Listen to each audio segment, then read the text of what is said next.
dibagi 25 ya, dibagi 25. Silakan teman-teman untuk berhitung terlebih dahulu. Ini kira-kira masuk yang mana nih? Skornya. Silakan bisa di-share di kolom chat. Saya ingin bisa melihat responnya sebelum kita lanjutkan materinya.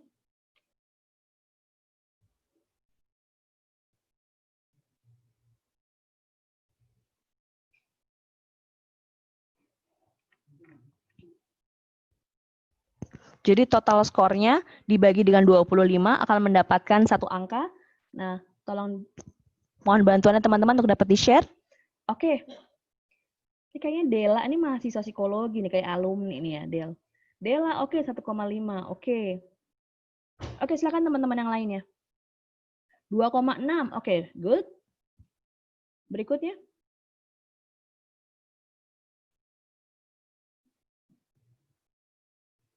Kita sama-sama belajar untuk mengenali diri kita terlebih dahulu, kita untuk mendeteksi diri kita terlebih dahulu, dan what should we do then after that. Kita ketika tahu kecenderungan atau indikasi seperti apa, lalu apa yang bisa kita lakukan. Itu akan kita bahas selanjutnya. Alright, Anita, oke, Madeline,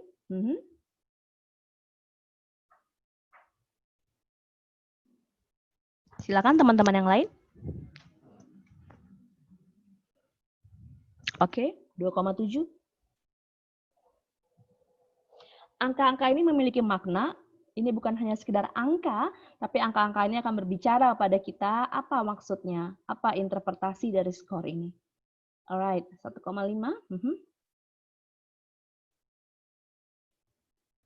Ada lagi?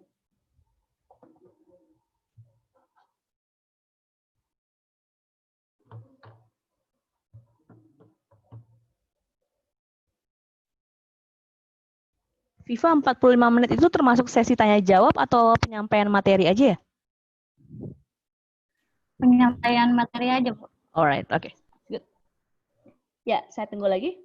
Ini kayaknya Herza nih anak saya juga, anak psikologi juga nih kayaknya. Halo, ini kayaknya ada beberapa anak psikologi yang hadir nih. Oke. Viva anak psikologi juga kan ya? Iya, Bu, betul, Bu. Ya. Laras, ini juga nih Laras nih. Oke. Oke. Ada lagi yang ingin share? Oke. Baik. Kita kembali kepada screen lagi, teman-teman. Apa interpretasi dari angka-angka tersebut? Ya, kita akan coba lihat ya. Nah, ini dia.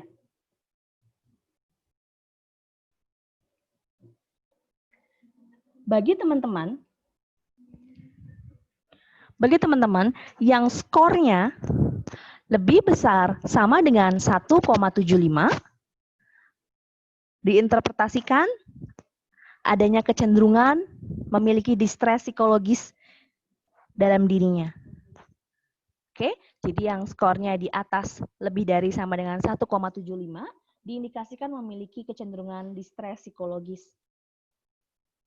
Yang di bawah 1,75 artinya tingkat distres psikologisnya termasuk dalam kategori yang rendah. Oke. Baik teman-teman, terima kasih atas partisipasinya dalam self-assessment ini. Kemudian kita akan lanjutkan materinya ya. Apa sih gunanya kita melakukan self-assessment tersebut gitu? Agar kita tahu bagaimana keadaan kita. Seringkali kalau kita bicara mental health, kita bicara mengenai kesehatan mental, somehow itu lebih tidak terlalu menjadi fokus atau tidak terlalu menjadi concern banyak orang. Yang lebih banyak menjadi concern itu adalah kesehatan fisik. Kalau kita pusing, kalau kita lemes badannya, kita nggak bisa bangun gitu dari tempat tidur, itu baru menjadi concern. Tapi bagaimana dengan kesehatan mental kita?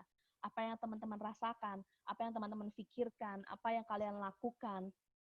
Saya mendapatkan banyak testimonial dari mahasiswa bahwa terjadi demotivasi dalam belajar gitu ya akibat pandemi ini. Rasanya kayak malas banget belajar gitu. Terjadi perubahan di sini. Nah, coba kita akan lihat bahwa itu adalah sebuah tanda-tanda signal bahwa something happen dalam diri kita, teman-teman. Nah, kita bisa melihat di sini bahwa kalau kita lihat teman-teman di sini bahwa dengan keadaan pandemi COVID ini sudah berapa lama kita stay at home? Berapa lama kita sudah study from home? Dari bulan Maret ya, sekitar bulan Maret. Jadi sudah berapa bulan tuh? Sekitar 5 bulan ya. 5 bulan ya, sekitar 5 bulan. 5 bulan kita lebih banyak di rumah aja, stay at home ya. 5 bulan kita jarang ke kampus atau bahkan udah nggak ke kampus sama sekali gitu kan. Pada kangen nggak kampus kayak gimana ya gitu. Ada perubahan nggak gitu gedung-gedungnya, atau kangen mungkin suasana kampus, suasana perkuliahan, ketemu dengan teman-teman lagi. Teman-teman, ini gambar yang cukup yang viral dan saya yakin teman-teman juga udah sering pernah melihat gambar ini.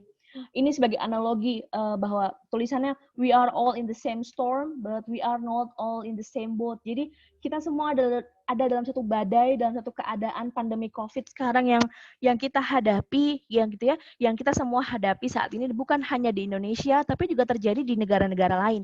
Jadi artinya kita berada dalam satu keadaan adanya wabah penyakit atau mungkin adanya bencana, kita sudah termasuk dalam kategori disaster, bencana COVID-19 yang terjadi secara global, yang terjadi secara mendunia.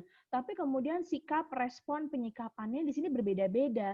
Jadi teman-teman bisa lihat di sini, perahunya kan beda-beda di sini ya. Ada yang perahunya kecil, ada yang perahunya besar, ada yang perahunya gede banget gitu. Dan semua kita sedang berjuang, sedang menghadapi sebuah badai yang sama, gelombang yang sama gitu.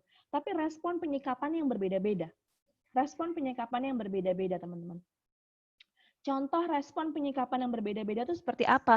Kita sering melihat, menyaksikan dari pemberitaan-pemberitaan yang ada selama ini, bahwa misalnya dampak dari pandemi COVID ini memberikan impact yang luar biasa gitu ya pada semua orang dari berbagai kalangan gitu. Antara lain para pengemudi ojek online yang merasakan dampaknya gitu ya, dengan penumpang yang jumlahnya semakin sedikit gitu. Tapi kemudian di sisi lain kalau teman-teman ikutin pemberitaan juga ya di bandara gitu ya, akhir-akhir ini gitu, bahkan kemarin terjadi lonjakan jumlah penumpang yang luar biasa dengan adanya liburan, ini libur panjang nih gitu kan, terjadi lonjakan juga loh di bandara, orang pada pulang kampung gitu. Padahal ini kan keadaannya lagi pandemi COVID gitu. Kemudian juga bagaimana di sini para perawat, tenaga kesehatan selalu menyampaikan, mengajak masyarakat untuk menaati protokol kesehatan. Kita bisa melihat di jalan. Kayaknya kalau lihat ada polisi baru maskernya dipakai gitu kan. Jadi artinya di sini bagaimana penyikapan terhadap pandemi COVID ini berbeda-beda.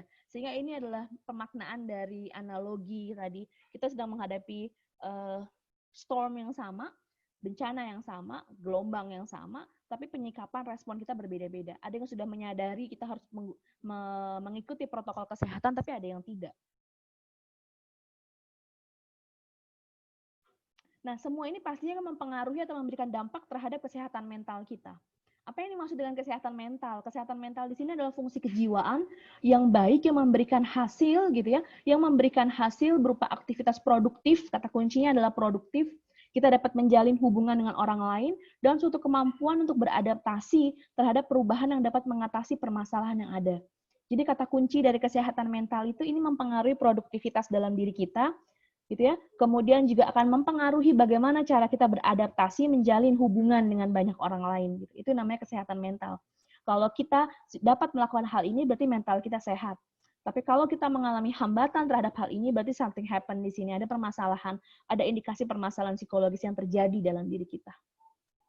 Nah, teman-teman, respon secara umum terhadap pandemi COVID ini sendiri kan beragam gitu ya. Salah satunya adalah dampak sosial dan psikis yang kita rasakan pasca atau pada saat pandemi COVID ini gitu. Ada beberapa reaksi-reaksi yang umum yang terjadi. Yang pertama di sini adalah bagi masyarakat gitu ya, reaksi-reaksi umum yang terjadi adalah bahwa ada kecenderungan masyarakat kita untuk ada perasaan takut gitu ya, takut sakit, takut mengalami COVID, kemudian takut meninggal. Jadi ada kecenderungan justru tidak mau datang ke fasilitas kesehatan karena takut tertular. Kemudian ada perasaan khawatir, kehilangan mata pencaharian, takut dikeluarkan dari tempat pekerjaan, kemudian merasa tidak berdaya untuk melindungi anggota keluarganya gitu ya. Kemudian takut terpisah dari orang-orang yang disayangi, orang-orang terkasih karena karantina, atau takut anggota keluarganya ada yang sakit, ada yang mengalami COVID ini. Merasa tidak berdaya. Kemudian merasa bosan, udah 5 bulan di rumah aja, gini-gini aja. Ada perasaan bosan, ada perasaan kesepian, ada feel isolated, jadi perasaan terisolasi. Dia tidak mengalami isolasi, dia tidak mengalami isolasi karena COVID, tapi dia merasa terisolasi oleh teman-temannya, oleh lingkungan sosialnya. Kemudian reaksi-reaksi dari para tenaga kesehatan di sini ada yang stigmatisasi bahwa oh dia dokter COVID, dia perawat yang merawat pasien penderita COVID. Ada kewaspadaan, kesiapsiagaan yang terus-menerus harus dilakukan. Load pekerjaan, tuntutan pekerjaan yang semakin tinggi gitu ya. Sehingga kemudian juga ada perasaan rindu, kangen terhadap anggota keluarga. Karena selama ini harus fokus 24 jam pada penanganan pasien COVID ini sendiri. Antara hal-hal ini adalah reaksi yang terjadi di masyarakat kita saat ini. Kalau kemudian teman-teman, reaksi terhadap pengalaman stres ini beragam ya. Reaksi terhadap pengalaman stres ini beragam. Ada yang pertama fight, ada yang pertama reaksinya adalah fight. Fight di sini adalah dengan cara melawan denial dengan menunjukkan perilaku-perilaku agresif gitu. Kalau teman-teman lihat dari pemberitaan itu, misalnya sedang berkendara kemudian dihentikan oleh polisi karena tidak memakai masker, yang ada malah melawan kayak gitu. Ada reaksi perlawanan yang dilakukan. Ini juga sebagai tanda bahwa ada reaksi terhadap pengalaman stresnya yang muncul gitu. Fight, dia jadi melawan sebagai tanda denial, menghindari kenyataan ini. Kemudian flight, ada kecenderungan juga dia melarikan diri gitu. Melarikan diri, tidak mau mengikuti, tidak mau menaati gitu ya, dengan cara melarikan diri, udah nggak peduli gitu, biarin aja gitu. Jadi dia lebih banyak escape, dia melarikan diri, flight kayak gitu. Ada juga reaksinya yang freeze. Freeze itu jadi yang diem aja, bingung, yang kayak stuck gitu, yang bingung nggak tahu harus ngapain gitu. Ini adalah reaksi-reaksi secara umum terhadap pengalaman stres, teman-teman. Kemudian ada reaksi-reaksi lain yang muncul, antara lain adanya perasaan jenuh.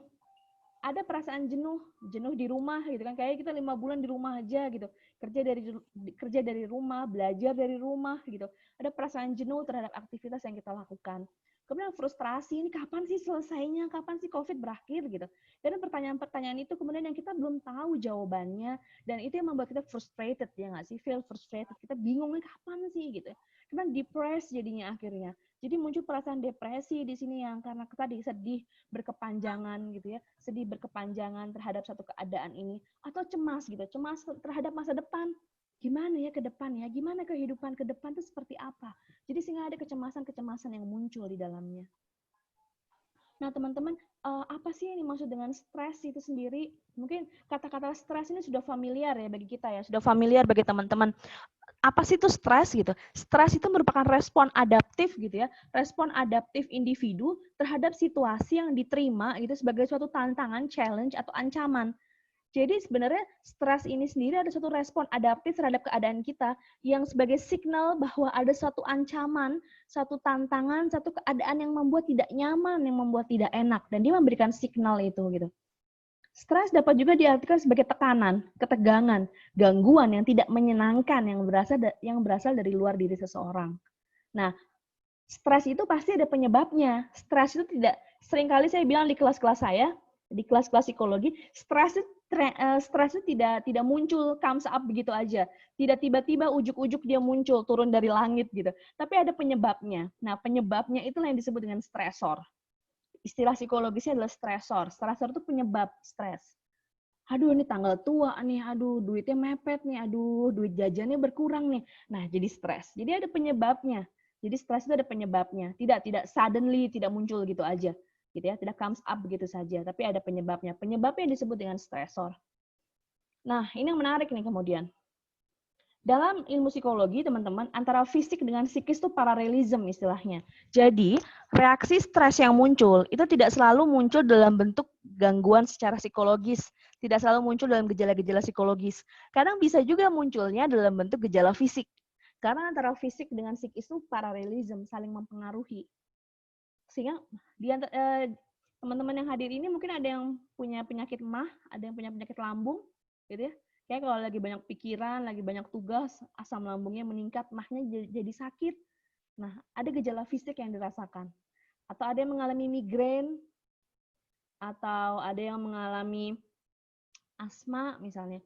Setiap kali ada merasakan emosi-emosi negatif dalam dirinya, jadi merasa sesek lagi, susah bernafas, yang kayak gitu. Atau mungkin orang tua kita ada yang mengalami hipertensi gitu ya, dengan adanya mungkin emosi negatif yang kuat, rasa marah yang kuat, sehingga mempengaruhi keadaan fisiknya. Atau mungkin orang tua kita ada yang mengalami diabetes mellitus, ada permasalahan dalam hal regulasi emosi, dalam hal manajemen emosinya. Nah, artinya semua antara fisik dengan psikis itu paralelism. Jadi saling berkaitan, saling mempengaruhi. Sehingga stres itu juga berdampaknya secara fisik, teman-teman gitu. Kemudian dampak lain dari stres adalah terhadap perilaku. Ada dampak dari stres terhadap perilaku. Perilaku di sini akan mempengaruhi misalnya semangat belajar, mempengaruhi prestasi belajar, muncul dalam bentuk tingkah laku misalnya perilaku membolos yang biasanya dia rajin masuk sekolah, rajin masuk kerja, sekarang jadi jarang masuk kerja, jarang masuk kuliah misalnya. Kemudian dalam perilaku-perilaku yang lainnya, perilaku membolos, kemudian perilaku ada protes yang dimunculkan atau ada tindakan agresif yang dilakukan. Nah, itu juga adalah dampak dari stres yang dimunculkan dalam perilaku. Jadi dampak stres itu bisa dirasakan secara psikologis, antara lain merasa sedih, merasa tidak berarti, merasa tidak berharga, secara fisik, gangguan fisik, dan juga secara perilaku. Nah, dalam konteks keadaan pandemi COVID saat ini, teman-teman, reaksi-reaksi psikologis yang muncul itulah reaksi yang normal dalam suatu keadaan ketidaknormalan ini sendiri gitu. Nah, saya akan memberikan penjelasan terkait dengan kurva perubahan ini, teman-teman. Kita sekarang ada di posisi exploring. Exploring ini adalah satu keadaan new normal. Jadi yang pertama, stage pertama itu adalah denial. Ketika itu terjadi sekitar bulan Februari, Maret, di mana kemudian terjadi isu mengenai COVID-19, kita ada unsur denial nih, nggak mungkin Indonesia kena COVID gitu. COVID itu ada dari Wuhan gitu, nggak mungkin sampai ke Indonesia. Nah, ada unsur denial di sini. Ada rasa marah yang kemudian muncul. Nah, tapi kemudian berangsur-angsur kita sekarang sudah mulai meminimalisir perasaan denial, anger tersebut, sehingga masuk kita ke tahapan exploring. Tahapan exploring itu apa, teman-teman? Kita sekarang sudah mulai mengikuti aturan-aturan gitu ya, aturan yang berlaku, petunjuk yang berlaku, dan kita belajar menerima keadaan ini. Sehingga pada akhirnya bagaimana mengencourage kita, meningkatkan kita, oke, ini terjadi. It's real, it happen now, dan apa yang harus kita lakukan ke depannya. Nah, gitu. Nah, ini yang disebut dengan fase new normal. Fase new normal adalah suatu keadaan di mana kita belajar untuk explore keadaan ini. Oke, apa sih COVID itu? Bagaimana cara kita mengantisipasi keadaan ini? Bagaimana kita belajar menerima, gitu ya, deal with, dan bagaimana cara kita mengencourage diri kita untuk menghadapi keadaan tersebut. Jadi kalau teman-teman sering mendengar kata-kata new normal itu apa sih gitu kan?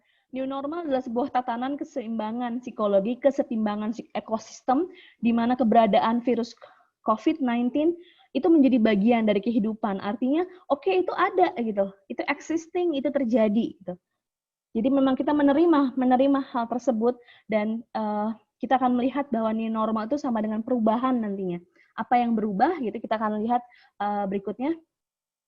Jadi pada tahapan new normal ini, semua aspek kehidupan manusia itu sudah mengalami perubahan gitu. Kita merubah, apanya yang dirubah? Pola hidupnya. Pola hidup normalnya yang menjadi pola hidup atau kebiasaan baru, itu adalah inti dari new normal. Ada kebiasaan-kebiasaan baru yang harus kita lakukan. Kalau dulu mungkin pakai masker itu kayaknya kita seringkali dianggap aneh ya gitu. Tapi sekarang kita harus pakai masker kalau di luar rumah gitu. Atau kalau dulu mungkin kita akan lihat mungkin berikutnya. Nah, ini teman-teman, kita ke pasar gitu kan, ketemu banyak orang, itu hal biasa gitu kan. atau kita lagi makan di restoran.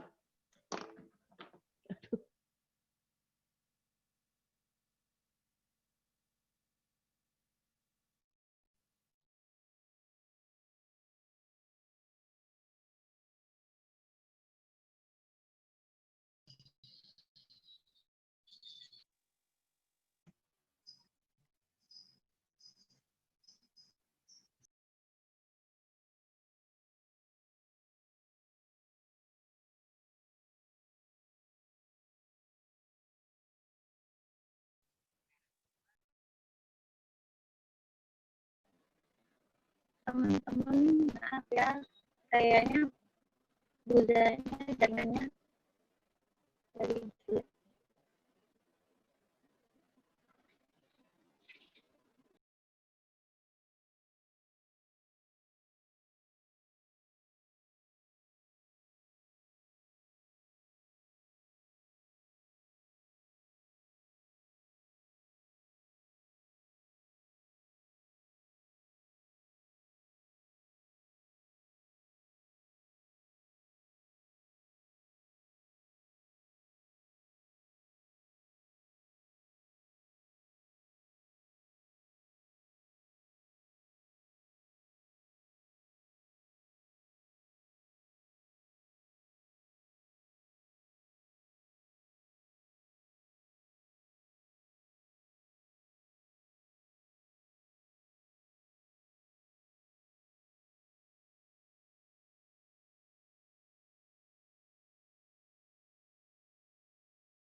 Maaf ya teman-teman, budayanya ada kendala teknis.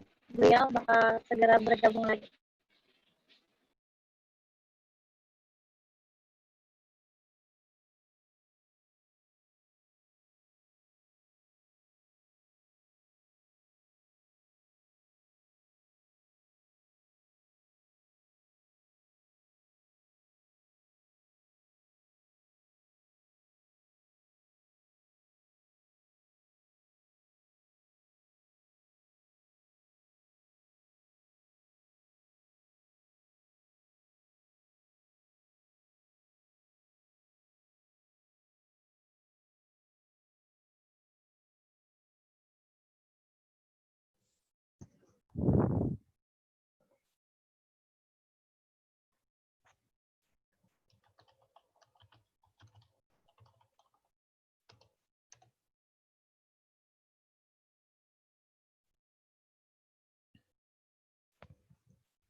Halo.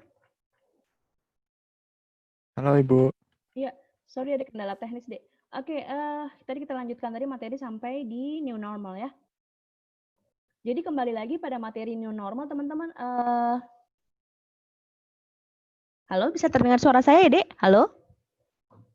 Iya, terdengar Oke, Ibu. baik. Silakan. Iya, Baik, ya, oke. Jadi artinya new normal kembali lagi. Kita berada dalam satu keadaan new normal. Jadi terkait dengan satu keadaan pandemi COVID saat ini, kita masuk dalam satu keadaan yang new normal.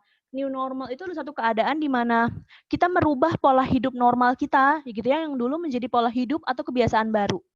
Slide PowerPoint-nya terlihat, Dek?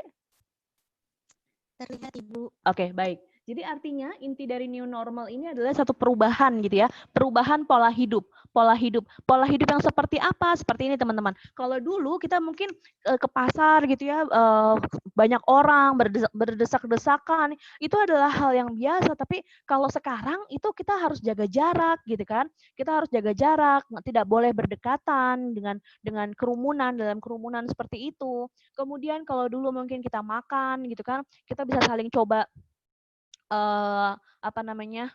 pakai sendok atau pakai garpu, temen saling nyobain makanan, itu hal yang biasa gitu kan.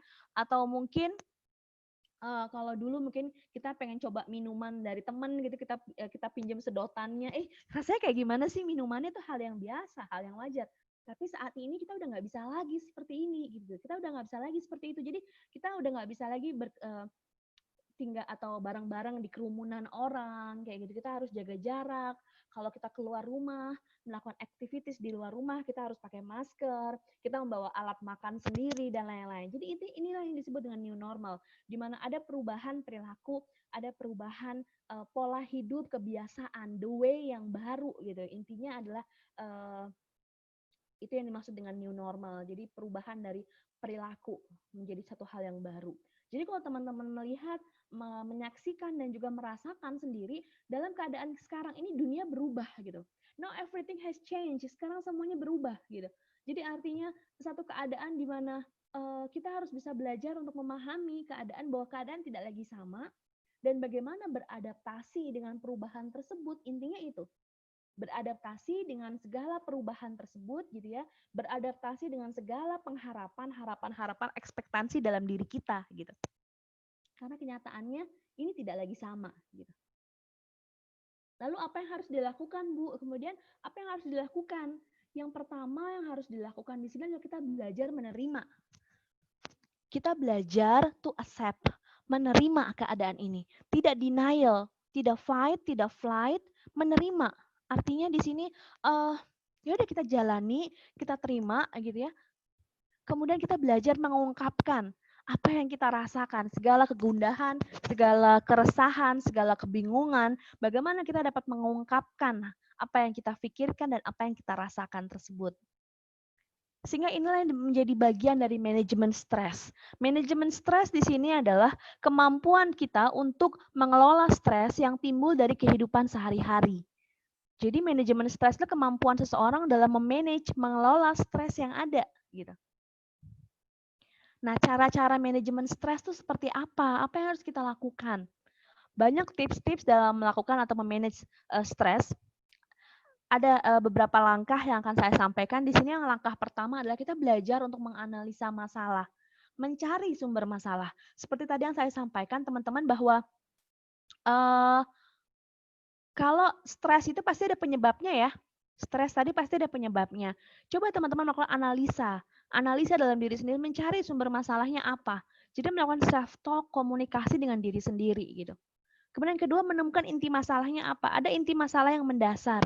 Jadi kalau teman-teman lihat, dari misalnya kalian punya 10 masalah, tapi dari 10 masalah ini ada yang menjadi intinya, ada yang menjadi core-nya. Nah, temukan inti masalahnya apa di situ. Hanya teman-teman yang bisa menjawab itu sendiri, hanya kalian yang tahu dan bisa menjawab hal tersebut. Kemudian mencari jalan keluar, belajar untuk bagaimana mencari jalan keluarnya, how to solve problems-nya. Nah, pada saat teman-teman merasakan ini kayaknya semua cara udah ditempuh, tapi belum ada solusinya.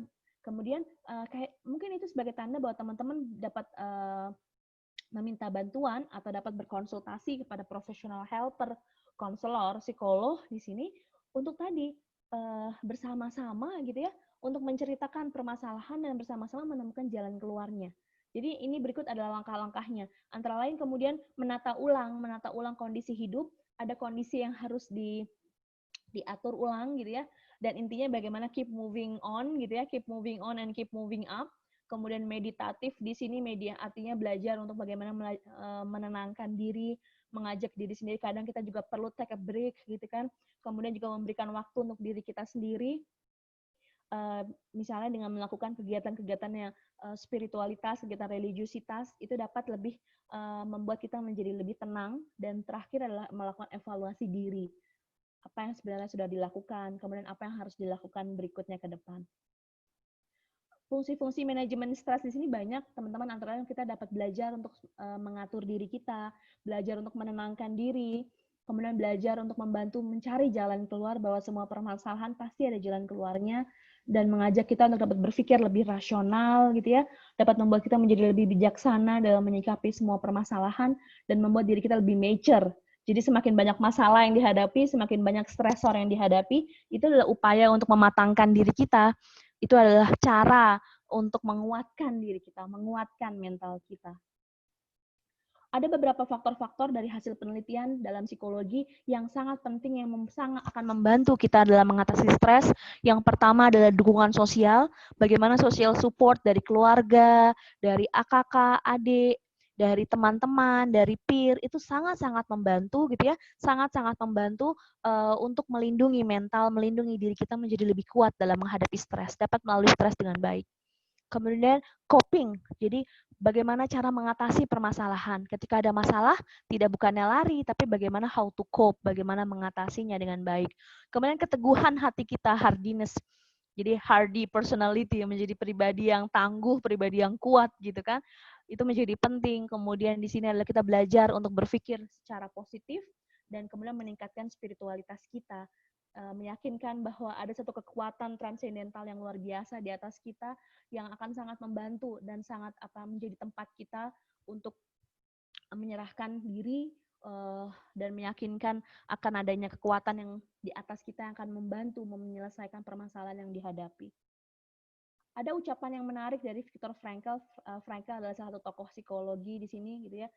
Beliau adalah psikolog yang mengalami banyak benturan dalam kehidupannya, gitu. Ketika bagaimana dia kemudian survive dalam camp konsentrasi Nazi di sini, gitu ya.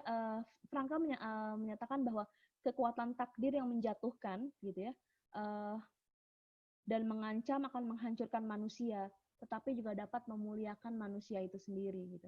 Karena tadi akan dapat menguatkan gitu ya. Ada jadi benturan-benturan permasalahan itu sebenarnya kita melihatnya sebagai upaya kita untuk lebih menguatkan mental kita. Nah, materi terakhir adalah terkait dengan resilient. Jadi setelah kita belajar bagaimana how to manage stress, kita kemudian akan menjadi how to foster resilience.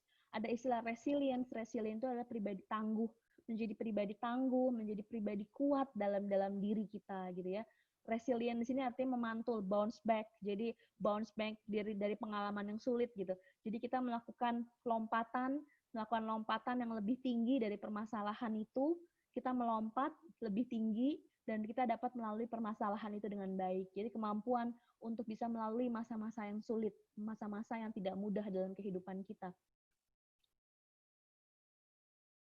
Ciri-ciri resilient, orang yang memiliki resilient atau ketangguhan ini adalah mereka dapat mengenali, mengelola perasaan dalam diri mereka, mereka memiliki kemandirian, harga diri dalam diri mereka, kemudian mereka menjalankan, mempertahankan hubungan yang positif, saling menghormati, respectful dengan orang lain. Mereka yakin ketika ada masalah, dapat memecahkan masalahnya dengan baik, dan mereka memiliki tujuan, goals di masa depan.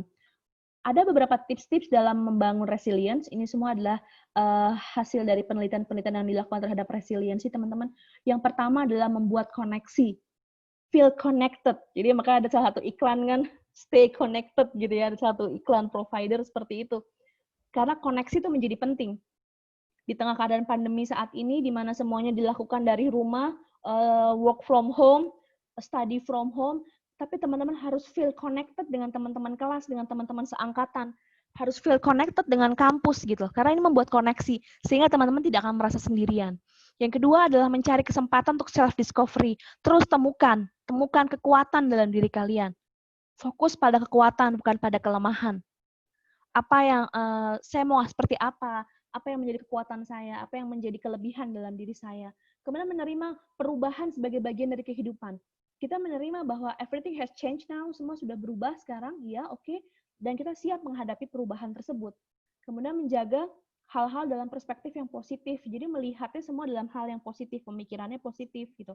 Jadi bawaannya nggak yang netting gitu ya, nggak yang negatif thinking nih, kayaknya nih udah nih masa depan kayak suram nih, kayaknya udah nggak mungkin nih, kayaknya kita kuliah kayak gak dapat apa-apa nih, kayak gini-gini aja. Enggak, tapi positive thinking gitu, bahwa sekarang arahnya oke, justru kita dapat mengeksplor banyak hal, kita dapat mengeksplor banyak ilmu pengetahuan gitu sekarang melalui internet, kita juga tetap feel connected dengan kampus ya. Jadi yakin bahwa keadaan akan lebih baik ke depannya. Itu bagaimana kita bisa berpikir dalam perspektif yang lebih positif. Kemudian mengambil tindakan tegas untuk menyelesaikan masalah. Inti masalah itu harus dihadapi, bukan dihindari. Jadi ya bagaimana kita menyelesaikan permasalahan itu dengan baik gitu, teman-teman.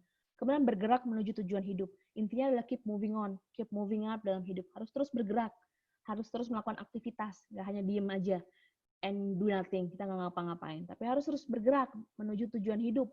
Apa tujuan hidup kita? Kita ingin jadi seperti apa, goals di masa depan. Kemudian memupuk pandangan positif terhadap diri. Yakinkan bahwa diri kalian tuh pasti bisa melalui ini gitu. Yakin pasti bisa, pasti mampu. Menjaga pandangan penuh harapan gitu ya. Yakin bahwa harapan ke depan akan lebih baik dan tetap optimis gitu ya ke depannya. Menjaga diri, tubuh dan pikiran karena ini tadi ya menjadi satu bagian. Kemudian menghindari melihat krisis sebagai masalah yang tidak dapat diatasi. Teman-teman, virus COVID-19 adalah satu keadaan virus COVID ini kalau dari pendapat beberapa ahli gitu ya, kalau kita melihat pemberitaan, bahwa ini akan tetap terus ada. Sama seperti halnya mungkin virus-virus yang lain. Tapi bagaimana cara yang bisa kita lakukan adalah bagaimana cara untuk mengantisipasinya, meminimalisirnya, dan melihat satu keadaan krisis ini sebagai keadaan yang kita akan dapat melalui bersama, kemudian apa yang harus kita lakukan untuk tadi bisa terus menjalani kehidupan ini dengan lebih baik ke depannya gitu. Lagi saya mengutip apa yang disampaikan oleh Viktor Frankl bahwa kita tidak lagi dapat mengubah situasi ini ya kan, kita nggak bisa merubahnya. Jadi yang kita bisa ubah adalah kita bisa mengubah diri kita sendiri, cara pandang kita, apa yang kita pikirkan, apa yang kita rasakan, apa yang kita lakukan, ini yang dapat kita ubah sehingga nantinya kita akan melihat bahwa perspektif kita terhadap dunia juga akan ikut berubah. Tulisnya di buku, betul itu tulisnya di buku saya. Kalau kita bicara mengenai new normal, sedikit lagi ya Viva ya, new normal, again, new normal adalah cara kita untuk lebih peduli, lebih disiplin, lebih menghargai diri gitu ya, kemudian lebih memaknai kebersamaan. Kalau dulu mungkin kita jarang kumpul dengan keluarga, tapi sekarang udah full banyak aktivitas yang kita lakukan dalam rumah gitu. Jadi lebih memaknai kebersamaan tersebut dengan keluarga. Kita belajar bagaimana cara mengatasi semua keadaan ini dengan cara adaptasi gitu ya, adaptasi dalam diri kita di sini. Dan again ini adalah melalui gambar ini teman-teman kita bisa lihat bahwa new normal mengajarkan kita untuk bisa accept, menerima, kemudian kita juga belajar adaptasi, learning dan bagaimana mengimplementasikannya. Jadi artinya teman-teman dengan satu keadaan ini kita belajar untuk terus menerima, belajar beradaptasi dan belajar untuk menerapkan hal-hal baru, banyak hal-hal baru yang bisa kita pelajari saat ini. So, kita harus terus maju bersama menghadapi tantangan ini secara bersama-sama. Pandemi COVID-19 mengajarkan kita untuk semakin menjadikan kesempatan kita untuk self-restructuring, jadi merestrukturisasi diri kita lagi, mengenal diri kita lagi, dan menentukan kita akan apa nih, kita harus apa ke depannya.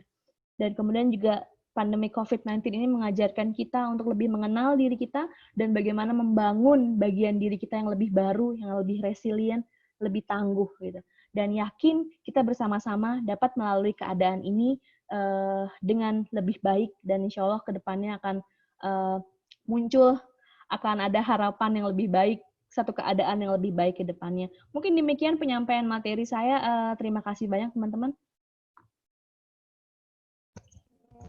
Terima kasih banyak kepada Bu Darina atas pemaparan materinya.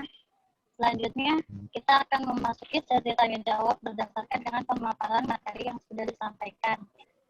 Terus bagi yang mau bertanya, silakan langsung menuliskan pertanyaannya di chatbox atau boleh raise hand. Oh, ada yang mau bertanya nih. Alright. Kak Anita, ingin bertanya langsung, boleh Kak nyalain mikrofonnya? Udah kedengeran belum? Halo Anita. Halo, iya Bu. Maaf nggak pakai kamera ya Bu, soalnya situasinya lagi ini nggak memungkinkan. Oke. Silakan Anita. Ya, terima kasih atas kesempatannya. Perkenalkan, nama saya Anita. Saya dari IPB. Saya ingin bertanya Bu terkait dengan tadi katanya kita harus mencari tahu apa yang menyebabkan kita stres, kemudian menganalisisnya dan menemukan inti permasalahannya. Nah, ketika kita tahu kalau misalnya permasalahan itu berhubungan dengan hal yang sangat mengganggu kejiwaan psikis kita, apakah dengan mengabaikan permasalahan itu adalah solusi satu-satunya atau kita ada cara lain gitu dari hal itu? Misalnya metode self healing gitu. Tapi saya masih ragu Bu antara metode self healing dengan dengan mencoba untuk menyelesaikan permasalahan, karena katanya metode self healing itu kan mencoba menekan ke alam bawah sadar ya, Bu. Nah, itu bagaimana bagusnya gitu ketika berhubungan dengan psikologis, apakah kita harus melakukan self healing atau mencoba untuk berkonsultasi dengan orang lain yang lebih paham. Terima kasih, Bu. Alright. Langsung dijawab Viva atau gimana? Langsung dijawab. Langsung jawab. Oke, baik. Baik, Anita, terima kasih banyak dari IPB, Anita ya? Iya, benar, Bu. Oke, terima kasih Anita sudah join kegiatan ini. Oke, ini menarik nih tentang self-healing. Apa sih yang dimaksud dengan self-healing? Self-healing adalah satu upaya di mana kita belajar untuk melakukan penyembuhan, penanganan gitu ya terhadap oleh diri kita sendiri. Nah, salah satu cara melakukan self-healing itu tadi adalah kita belajar untuk tadi menemukan inti permasalahannya apa sebenarnya. Kita belajar untuk mencari tahu, belajar untuk berkonsultasi, berbicara, berkomunikasi dengan diri kita sendiri, gitu ya, self-talk dengan diri kita sendiri. Ini apa sih sebenarnya inti masalahnya di bagian apa? Kok saya merasa khawatir ya? Saya merasa cemas gitu. Apa yang buat saya cemas? Apa yang buat saya khawatir gitu. Terus kita berkomunikasi dengan diri kita sendiri. Itu adalah juga bagian part of dari self-healing gitu. Untuk teknik self-healingnya banyak ya, Anita ya banyak. Tadi yang Anita sampaikan terkait dengan sebenarnya bukan self-healing itu bukannya mengabaikan masalah, no. Jadi kembali inti hakikat dari semuanya itu kan menghadapi stresornya tadi ya. Dan kita harus menghadapi masalahnya itu secara jantan dan secara betina gitu loh Anita. Kita harus hadapi itu, bukannya mengabaikan. Mengabaikan justru bukan solusi. Itu tidak solutif gitu. Mengabaikan, jadi gini, kalau teman-teman menghindari masalah, kalian lari, kalian kabur dari permasalahan, oke, itu fine, itu bisa membantu menyelesaikan masalah. Tapi pertanyaannya sampai berapa lama kalian akan lari? Sampai berapa lama itu akan efektif? Masalah itu tetap akan ada di situ, tidak akan berkurang sedikit pun. Tambah besar iya, tambah besar, tambah luas iya, tapi tidak akan berkurang sedikit pun, seinci pun tidak akan berkurang. Karena intinya adalah tadi, how to solve, how to manage problems, bagaimana mencari, menemukan inti permasalahannya apa dan menghadapinya gitu. Nah, setelah kita tahu inti masalahnya, kita hadapi masalah tersebut, kemudian tadi sambil dalam proses tadi kita belajar untuk menerima, mengikhlaskan, memaafkan. Kalau misalnya ini berkaitan dengan orang lain yang mengecewakan, orang lain yang membuat patah hati, orang lain yang membuat rasa marah, kayak gitu, kita belajar mengikhlaskan, melepaskan, dan menerima semua itu. Sehingga rasanya akan lebih lega, sehingga rasanya akan lebih ringan. Itu adalah bagian dari self-healing, Anita.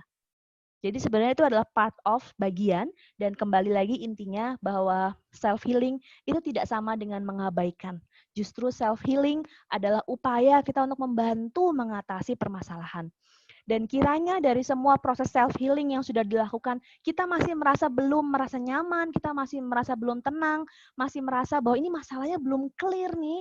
Oke, itu sebagai tanda, signal bahwa mungkin we need professional helper di sini. Gitu. Mungkin itu ya Anita ya. Semoga bisa menjawab. Oke, gimana Kak Anita? Udah terjawab?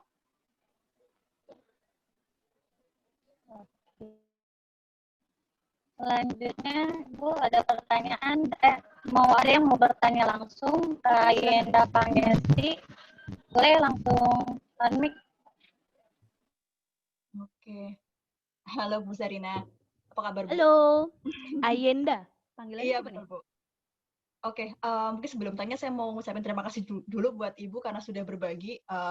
Kayaknya ini topiknya juga sangat relevan gitu ya sama kita yang sedang kita hadapi juga saat ini.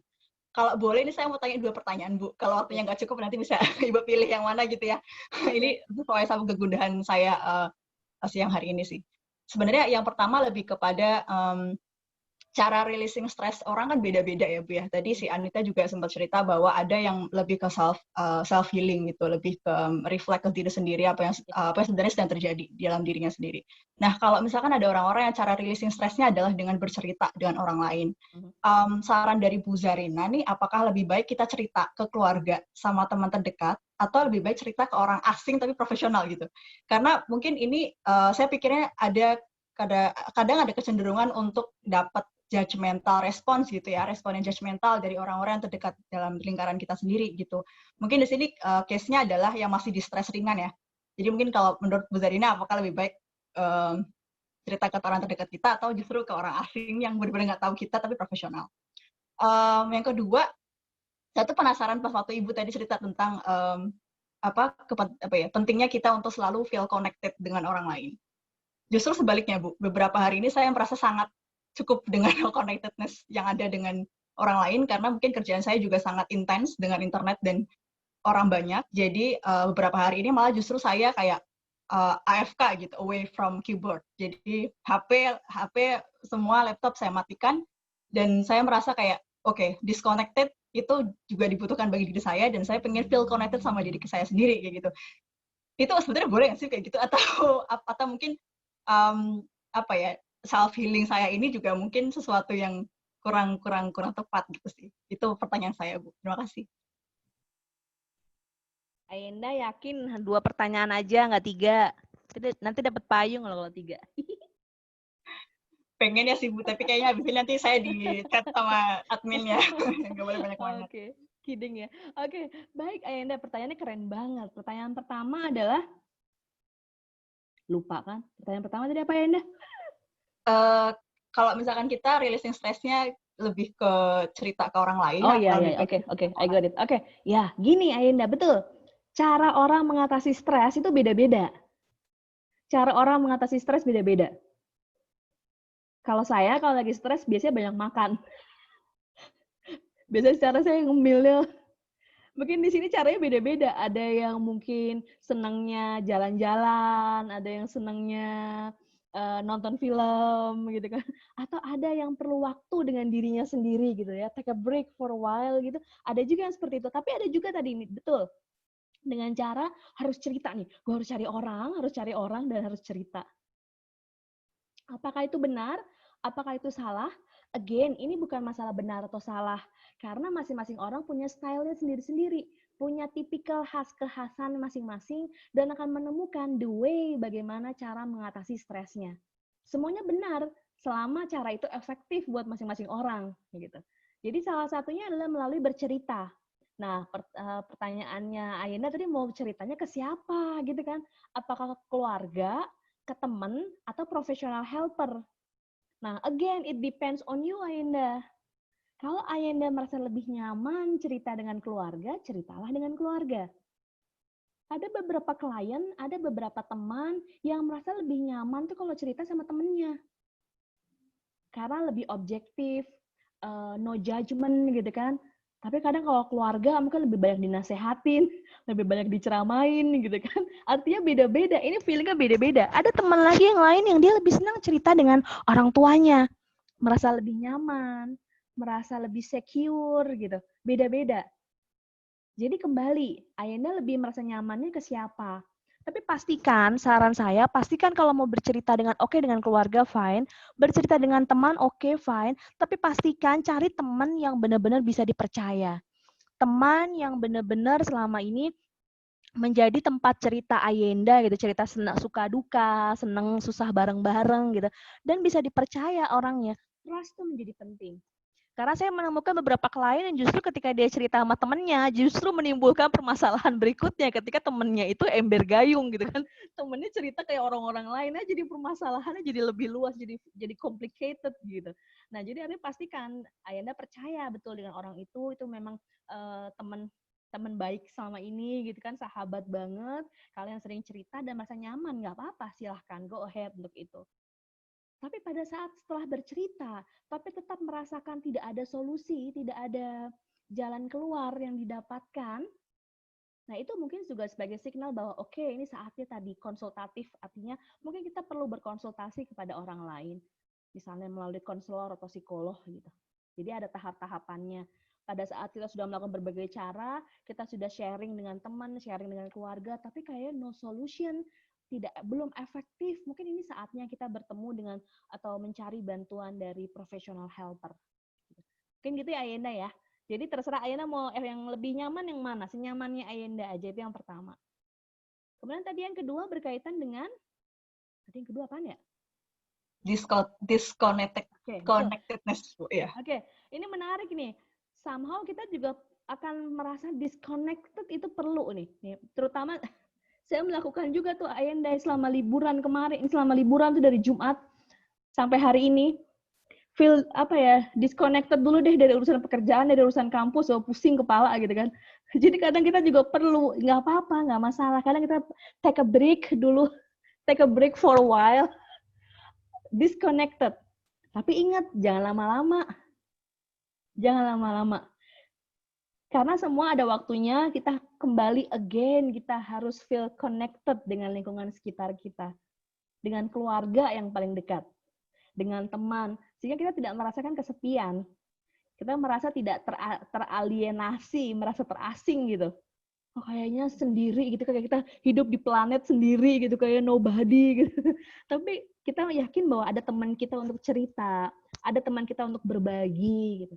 Saya selalu sarankan dengan teman-teman mahasiswa juga terus menjalin komunikasi di kelas, di angkatan, tanya kabar, atau kadang mungkin ngomong-ngomong yang mungkin bahasa sekarang apa sih receh banget, kayaknya nggak apa-apa.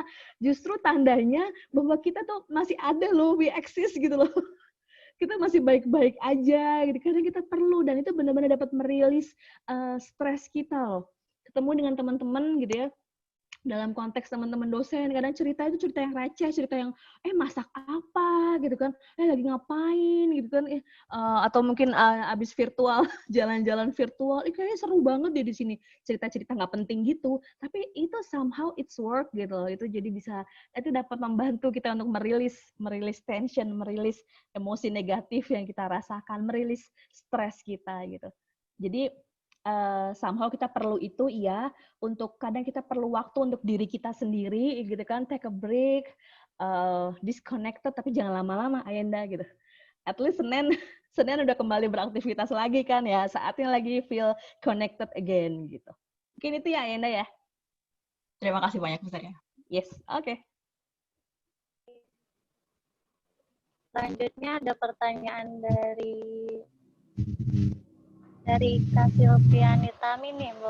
Katanya, bagaimana menyikapi seseorang yang kemungkinan sedang dalam keadaan stres, tetapi memutus koneksi dengan orang lain, ditambah dengan keadaan pandemik ini sehingga tidak bisa bertemu secara langsung. Katanya. Dari siapa pertanyaannya, Viva? Sorry. Kak Silvianitami. Halo? Dari Kak Silvianitami. Dari Silvi ya? Betul. Iya, Bu. Hai Silvi, ada nggak Silvinya di sini? Hai. Halo Ibu. Hai. Silvi, gimana pertanyaannya? Sebenarnya saya bisa, kan kalau tadi ada yang bilang salah satu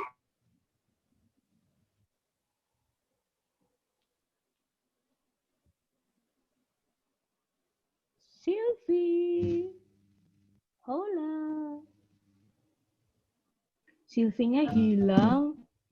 Kayak Bu Zarin tadi hilang. Silvi, where are you? Kak Silvi. Silvi bergabung di. Halo Silvi. Halo Bu. Oke, Silvi ya. Ya, baik. Oke, Silvi, bagaimana menyikapi yang seseorang dalam keadaan stres tetapi memutus koneksi ya? Iya. Oke, ditambah dengan keadaan pandemi seperti ini kan kita nggak bisa berhubungan secara langsung ya, Silvi ya? Halo. Hai. Hola. Oke, halo, Silvi. Silvi hilang lagi. Oke, saya coba jawab ya, Viva ya. Jadi gini, tapi kalau dijawab orangnya nggak ada, Pak. Mana nih, Pak? Atau boleh dilewat dulu? Boleh deh, skip aja dulu deh, Pak. Ya. Nanti kalau Silvinya udah gabung baru dijawab ya, Pak? Ya, Bu. Oke. Terus kemudian ada pertanyaan dari Kak Eni Alhoir. Bu, bagaimana menyikapi kecemasan kita yang stresornya itu bukan dari COVID itu sendiri, melainkan dari lingkungan atau orang-orang yang terlalu takut dengan COVID. Akhirnya berdampak ke diri sendiri, padahal di awal kita sudah mampu mengatasi kecemasan diri sendiri terkait COVID. Terima kasih, Bu. Oke. Halo, Eni. Eni, adakah di sini? Hai, Ada hai. Ibu, ada. Oke, Eni. Iya Bu. Jadi merasa cemas karena lingkungan sekitarnya cemas gitu ya terkait dengan COVID ya, Nih ya? Iya Ibu. Bentuk kecemasan yang disebarkan oleh lingkungan itu seperti apa, Eni, yang Eni rasakan? Ya akhirnya ketika kita mau keluar gitu, mau ke apa, jadi takut. Akhirnya awalnya itu sudah bisa menetralkan, ini jadi takut kembali gitu Bu. Mau Oke. mau berinteraksi dengan lingkungan pun juga akhirnya was-was gitu. Was-was ya. Oke. Oke, baik Eni, pertanyaannya bagus sekali nih Eni. Gini Iya, Bu. nih, seringkali kan kita udah yakin nih ya, kita seringkali sudah meyakinkan diri kita nih, sudah meyakinkan bahwa oke, ini kayaknya oke sekarang saya bisa beraktivitas di luar rumah, oke, tapi tetap mengikuti protokol kesehatan gitu. Iya, Tapi Bu. kemudian dapat nih cerita nih horor dari teman-teman lain, waduh, dari tetangga, dari kadang kan juga kadang pemberitaan di media kan kadang juga seringkali juga bikin takut juga ya teman-teman ya. Iya. Jadi seringkali kan juga bikin horor juga nih, aduh kok kayak gini ya gitu. Nah, Iya. itu makanya perlu filter tuh nih. Itu yang namanya perlu filter, perlu regulasi di sini nih.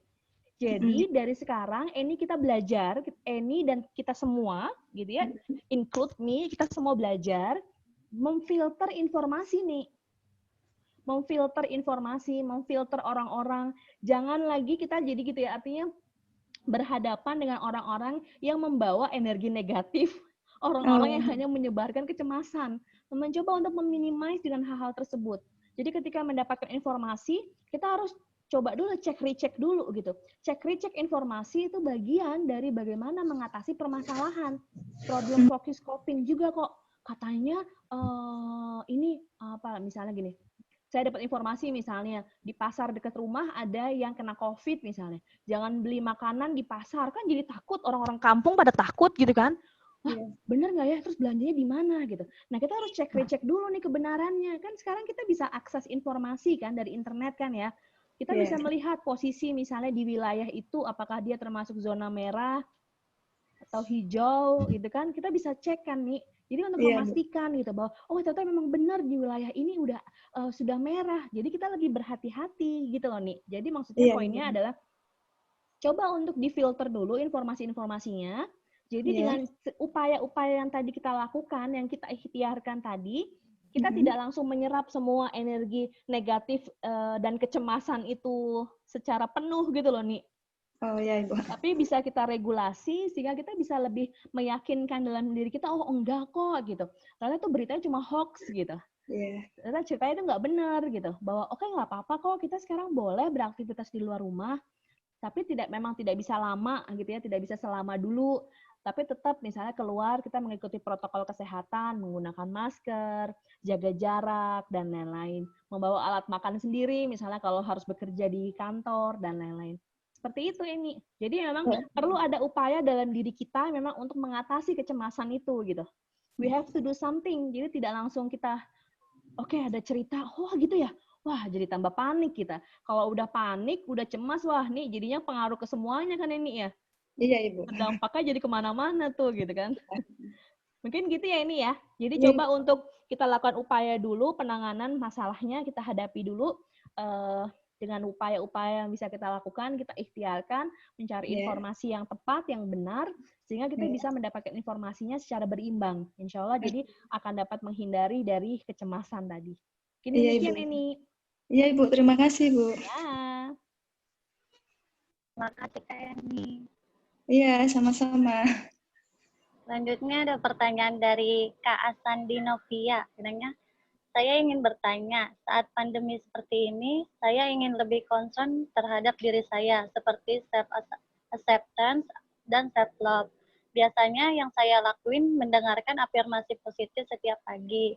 Hal lain apa yang bisa kita lakukan untuk meningkatkan self-acceptance untuk lebih resilient ke depannya, Bu? Terima kasih. Oke, halo Sandi. Halo Asandi. Kak Sandi, boleh langsung unmute. Sandi, halo.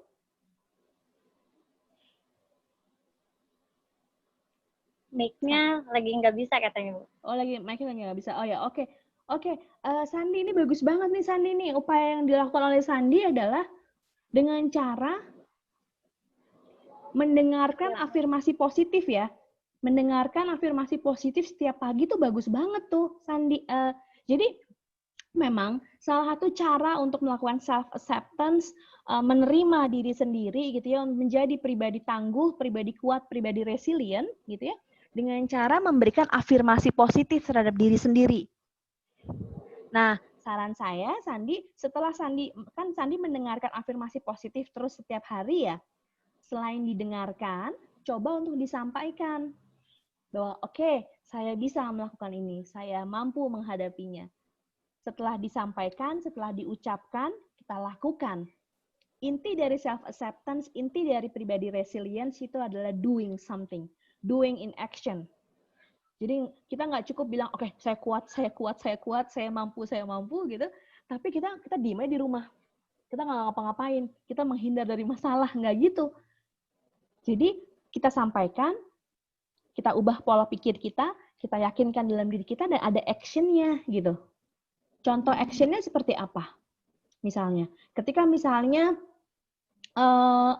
yang mulai dari hal pertama, kita dapat menentukan, merumuskan apa yang akan kita lakukan nih. Aktivitas kita dalam satu hari ini kita akan melakukan apa saja. Jadi bukan berarti self-acceptance dan resilient itu hanya selalu berkaitan dengan masalah ya teman-teman ya. Ini kayak saya harus cari-cari masalah nih. Saya harus cari-cari masalah untuk menjadi pribadi tangguh. Enggak. Itu bisa dilakukan dalam upaya kita, misalnya dalam mengatasi keadaan atau kehidupan sehari-hari. Dalam daily activities kita. Misalnya, oke, hari ini saya mau melakukan kegiatan apa ya? Oh, saya hari ini ada kuliah. Dari jam segini sampai jam segini. Saya ada tugas. Kemudian harus dikumpulkan jam segini, misalnya gitu. Jadi itu adalah juga cara-cara upaya yang dapat kita lakukan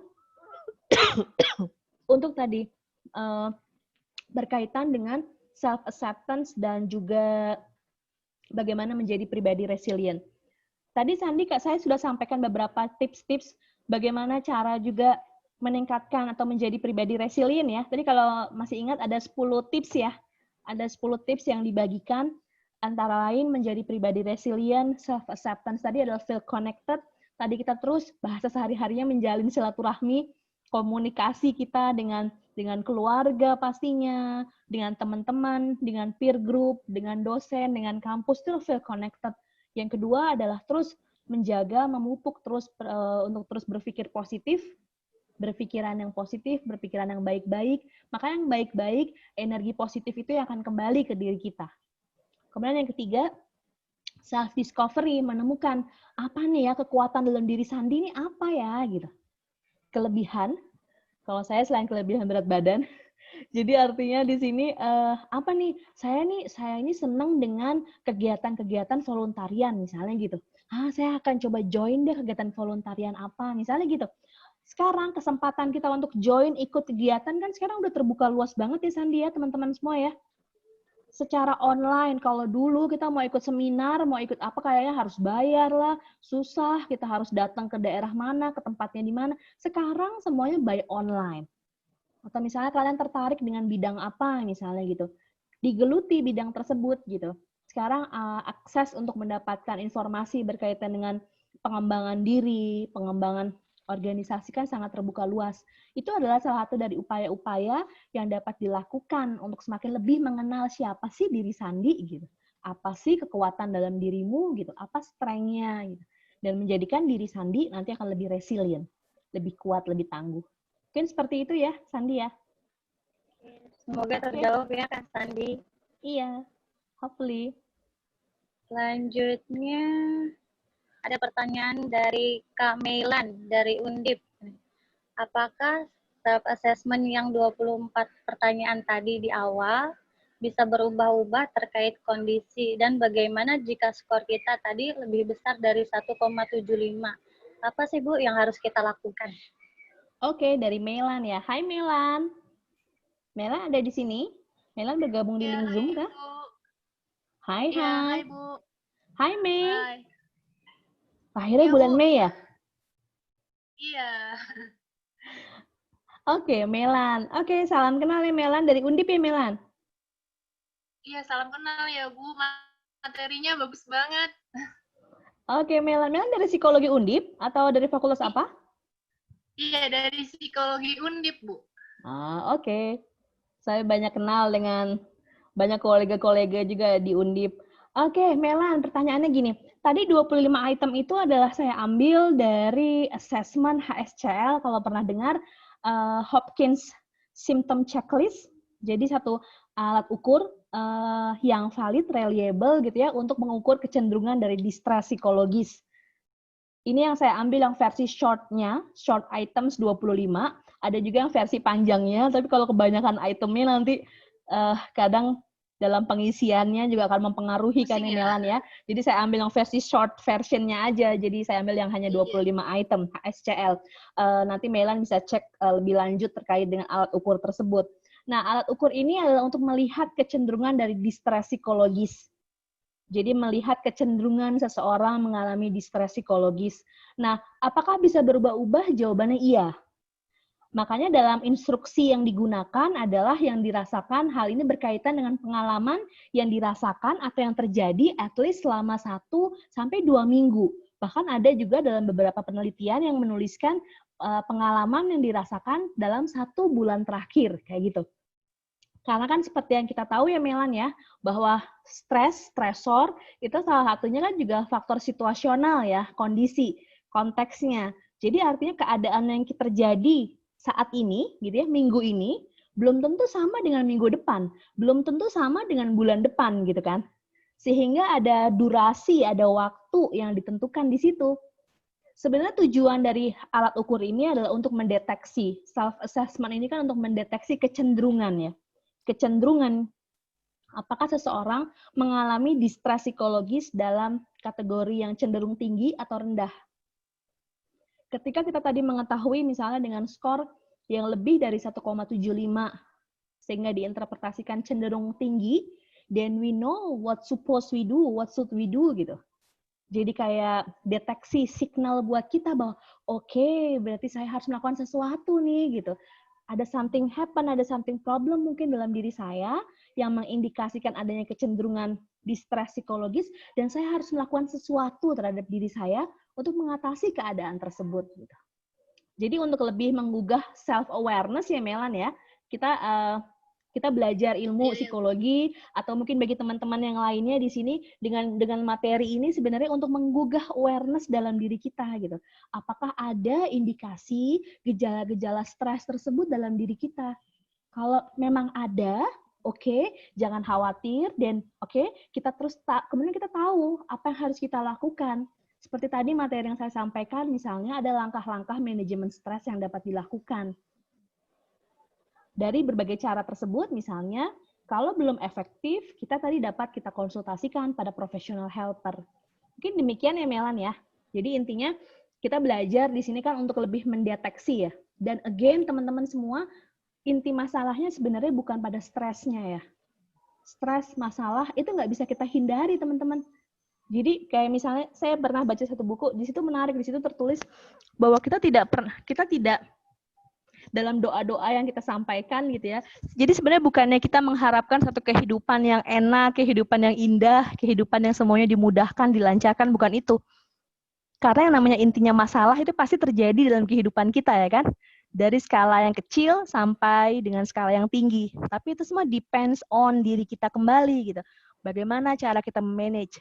Sehingga hal yang penting adalah bagaimana cara kita menghadapi masalah tersebut. How to manage-nya. Bagaimana kita diberikan kekuatan, ketangguhan, menjadi resilient person dalam mengatasi semua masalah-masalah tersebut. Mungkin demikian ya Melan ya, semoga bisa menjawab pertanyaannya. Iya, terima kasih ya Bu. Ya, sama-sama. Selanjutnya ada pertanyaan dari Kak Karil Maulita. Assalamualaikum warahmatullahi wabarakatuh. Halo Bu Zarina, saya Karil Maulita dari FE 2016. Terima kasih Ibu atas penyampaian materinya. Mana Karilnya? Halo. Saya izin bertanya Bu. Ya.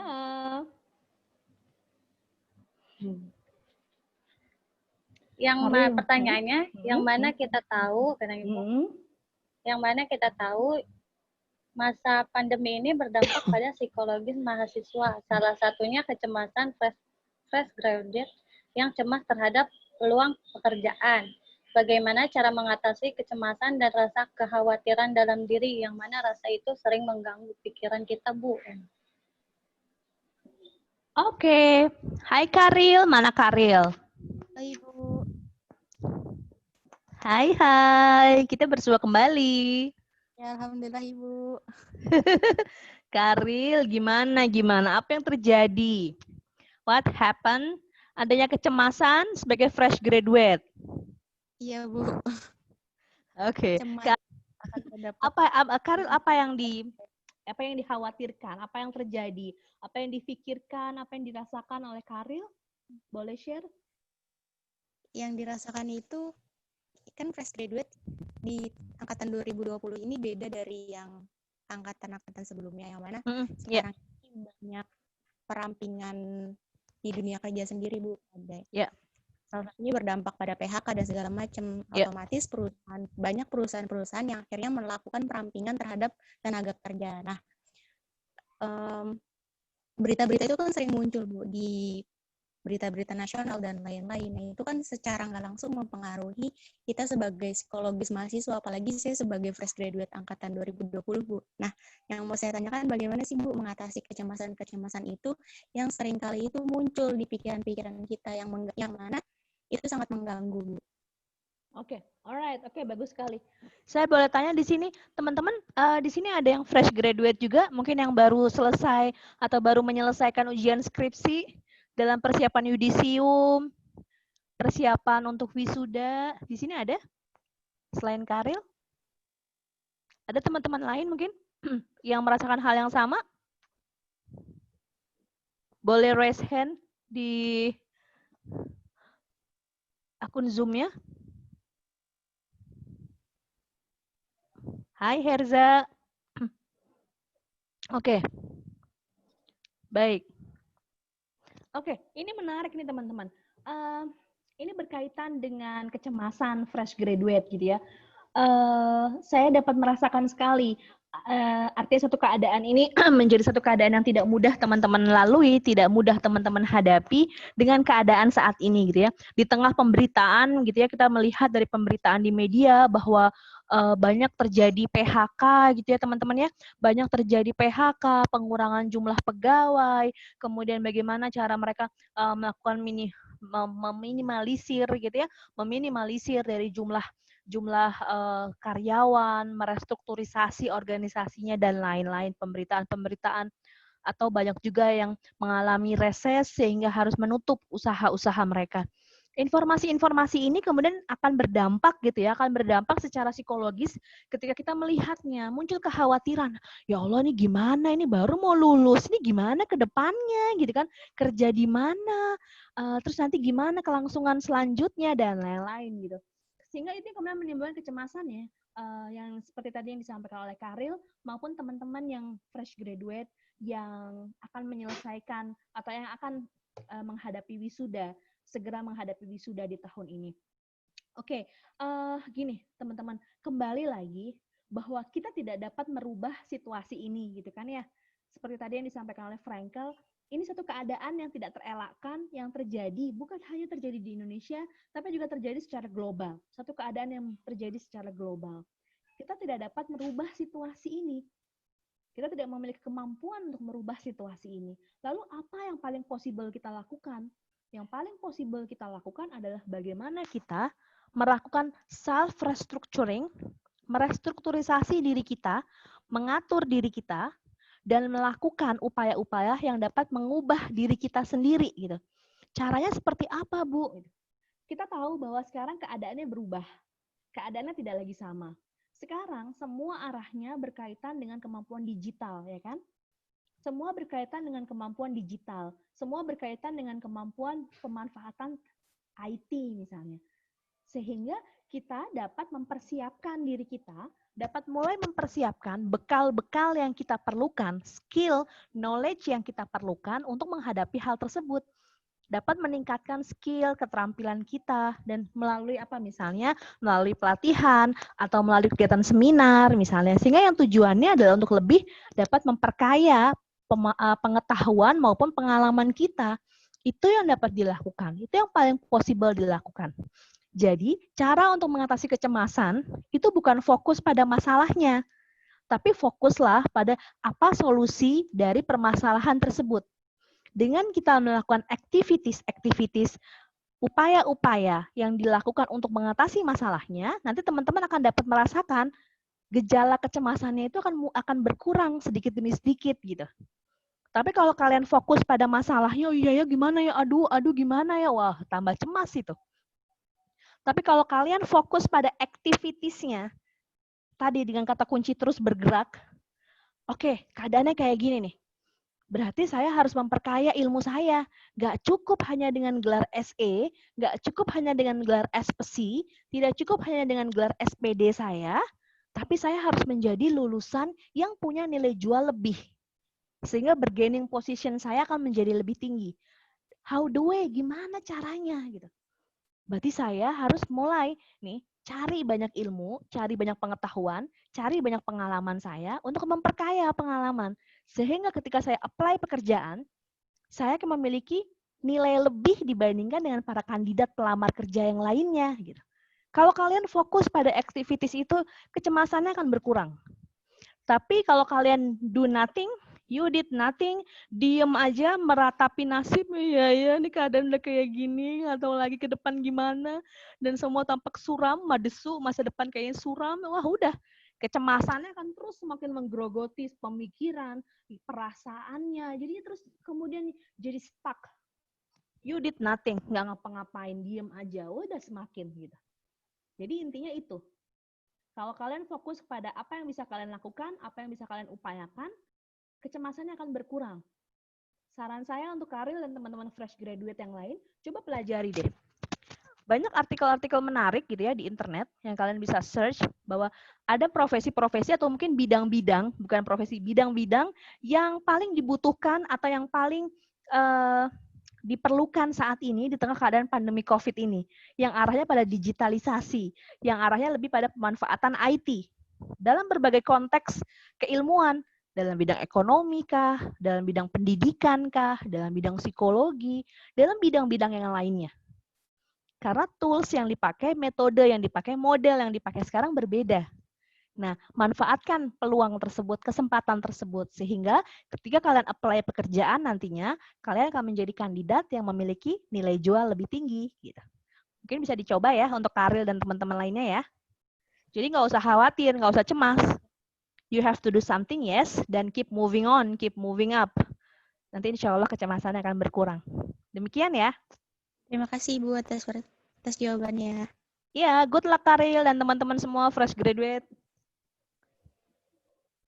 Alright. Kemudian ada yang mau bertanya langsung nih Bu ke Filia Cisti. Boleh langsung nyalain mic-nya Kak? Dari siapakah? Baik, Filia Cisti. Hai Filia Cisti. Oke. Panggilannya siapa nih? Halo, suara Halo. saya kedengaran? Yes, kedengaran ya? Ya, baik, terima kasih. Saya mau bertanya, Bu. Dengan siapa? Panggilannya siapa, Nak? Panggilannya siapa? Filia or Lia? Saya Filia, saya baru SMA kelas 11. Oh, oke. Hai Filia. Hai, saya mau sedikit bercerita dan menanyakan sesuatu. Yes, saya selama setahun belakangan ini, saya sering stres sampai kadang melakukan self-harm pada waktu tahun lalu. Terus pada tahun ini, saya juga sering stres, tapi saya bisa menanggulanginya dengan mencari kegiatan-kegiatan di luar. Tapi semenjak COVID-19 ini, kegiatan-kegiatan saya yang di luar tidak berjalan dan semuanya bekerja dari rumah dan saya juga tidak mendapatkan kegiatan apa-apa selama di rumah, apalagi ditambah dengan belajar dari rumah dan membuat saya stres juga. Dan baru saja kejadiannya kemarin, saya mendapatkan kabar bahwa saya mengikuti tes untuk masuk ke dalam organisasi kepemudaan, tapi saya tidak lolos. Jadi sebelum itu hari Sabtunya, hari Jumatnya itu saya sudah merasakan bahwa kenapa saya seperti ini. Saya sedih sekali, kadang sedih, sangat-sangat sedih. Terus kemarin saya mendapatkan jawabannya pagi, maka dari itu saya langsung kayak nggak semangat gitu, langsung mau nangis dan apa-apa itu. Sampai malamnya itu sekitar jam 8 saya sudah nggak tahan, maka saya nangis dan saya kan nggak punya, sejujurnya saya orangnya introvert, saya nggak punya teman dan saya juga nggak dekat sama keluarga gitu.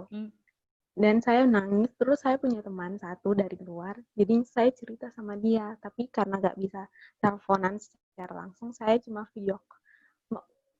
voice note sama dia. Tapi di situ saya sadar bahwa saya nggak boleh nangis, saya harus kuat. Tapi dari dalam diri saya juga bilang, nggak, nangis aja kayak gitu. Jadi saya nangis ke dia, ceritain, dia juga bingung harus ngapain. Akhirnya saya berhenti sendiri setelah saya nangis terus-terusan. Akhirnya saya berhenti sendiri. Dan tadi pagi saya dengar obrolan saya sama dia, bahwa saya juga kayak bingung gini. Saya ngobrolnya itu tiba-tiba nangis, tiba-tiba ketawa, tiba-tiba ngamuk. Saya juga bingung kenapa. Tapi saya sadar bahwa saya nggak boleh gitu. Tapi ya mau gimana lagi, harus nangis gitu. Jadi saya juga bingung. Apakah dengan cara seperti itu bisa membantu saya, ataukah harus ada cara lain supaya bisa membantu saya untuk bisa menetralisir stresnya saya. Terima kasih. Oke, baik. Oke, Filia, terima kasih sebelumnya Filia sudah mau terbuka ya, sudah mau sharing tentang pengalaman apa yang dirasakan gitu ya, dan terima kasih atas kepercayaan Filia di forum ini sehingga dapat sharing mengenai hal tersebut. Alright, oke, saya dapat memahami sekali Filia tentang apa yang dirasakan gitu oleh Filia, tidak mudah, gitu ya, tidak mudah dan pastinya kan menimbulkan satu reaksi emosi negatif, kesedihan gitu ya, kekecewaan yang kuat dalam diri Filia gitu. Dan salah satu pencetusnya adalah terkait dengan tadi seperti yang sudah disampaikan,